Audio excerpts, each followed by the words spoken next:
Assalomu alaykum hurmatli tadbirkorlar. Navbatdagi 3 tarjimasi bo'yicha qabulimizni ochib qilamiz. Shunda murojaatlaringiz bo'ladigan bo'lsa, bemalol murojaat qilishlaringiz mumkin. Qo'llangan tartib doirasida kredit ajratilishini ta'minlab beramiz. Shunda murojaatlar bor. Shu 3 tarjimasi bo'yicha. 22-maktabda o'qituvchi bo'lib ishlayman. Shahrim doirasida mikraqarz olmoqchi edim.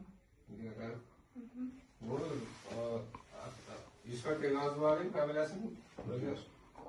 Anasini bering, tekshirib ko'radi, hozir hujjatlaringiz bemalol yana kimlar bor? Men O'ralma Barno, Kelajak mahallasi istiqomat qilaman. Termiz tumani 36-sonli umumta'lim maktabida o'qituvchi bo'lib ishlayman. Shu ishlagan ish haqim evaziga mikraqarz berishni so'rayman.